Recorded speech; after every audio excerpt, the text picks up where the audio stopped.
可以吗？可以了哈。The first question, how do you comment on Chinese reform and opening up over the past 40 years?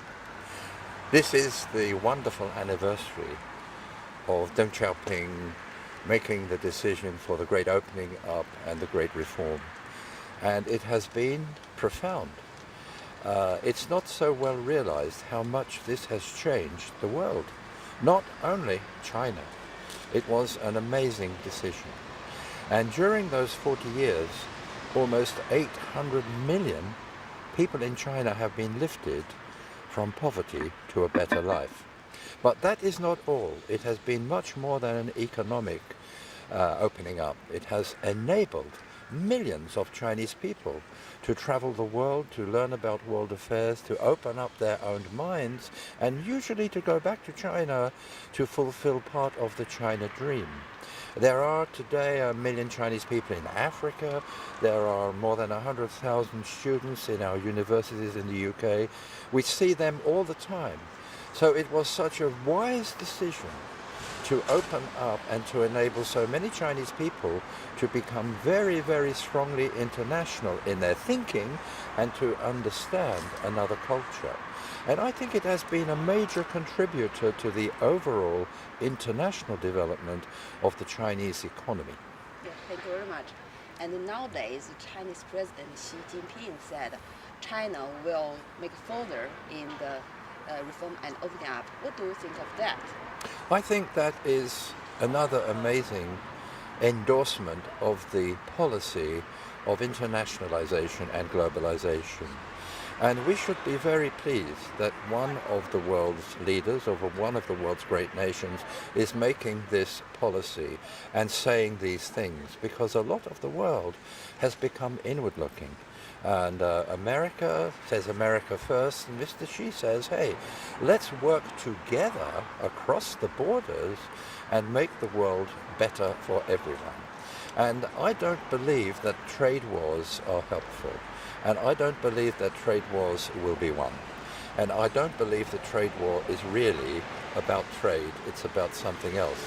Because China is fast moving towards being the number one economy in the world, and this makes people fearful in the West. But Mr. Xi is saying, don't be fearful. Let's work together. Let's use your strength. Let's use our strength in China to make the whole world more successful. And I believe that is the right way for the future. Yeah, thank you very much. And the third question is, this month the G20 will be held in Argentina. Then what kind of role China will play in this meeting? Well, China being almost the number one economy in the world and growing very fast and having very large cash reserves, and the renminbi going to move towards being a bigger part of the world reserve currency, China will play a very big part in the G20. The world of finance is changing. There is now much more online finance. There are new things happening. The platform companies are the biggest companies in the world, and that means many, many changes in economy. The Chinese economy is moving from the old economy, where the state-owned enterprises were dominant and manufacturing was a big thing, to a new economy where service industries are big. So China has a role to play because it has so many people, that's 4 times the population of America, and is now in an advanced position in areas like artificial intelligence, machine learning, robotics, which will play a big part in the way that we handle data, that we manage finance. China's also now leading in the field of fintech. So it will play a very big part in the G20. Thank you very much. And what do you think of globalization against protectionism? I think protectionism never did anyone any good long term. It may have some short-term gains, but it doesn't really make a country great. The British Empire of old, now history, but the British Empire was built on globalization and moving around the world and bringing knowledge and enabling people not only to make money but to have a better life. And so globalization to me is the future. The world needs to grow. When I was 13 years old, there were 3.5 billion people on the planet. Now there are 7.5 billion people. They need more food, we need more water, we need a better climate. Only by globalization and working together can we make the better things happen. Thank you very much. And the last question is about Chinese economy. Are you confident about Chinese economy next year or the near future?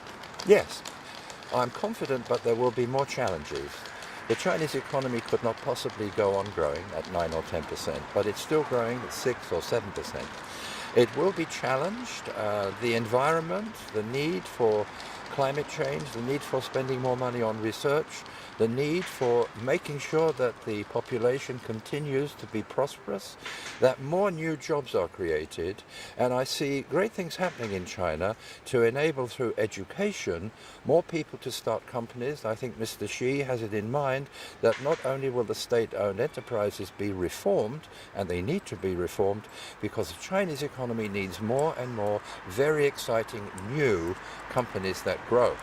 And the good thing is, and the good news is, that when we go to China these days, we see a lot of innovation, a lot of new ideas, a lot of creativity. And the young people that come here, I find them very hopeful and highly intelligent and highly educated. So the economy is shifting in China. Only about 40% now manufacturing based, more than 50% service industry. And that's a good thing, but it is going to be challenging. It won't be easy, there will be tough times, not everyone will do well. But on balance, I think it will survive and succeed. Thank you very much. Could I add one more question? What do you think of the relationship between China and the UK, especially after the Brexit? The relationship between China and UK has been strong at the government level, at the level of the people. We all feel very comfortable with the many Chinese people here. We're in Cambridge today. Cambridge has more Chinese people in the population than anywhere in the UK except London. We have 100,000 Chinese students in the UK. So we have a good platform for working together in the future. I'm sure the Chinese government would have preferred the UK to stay in the European Union because we are the gateway to Europe.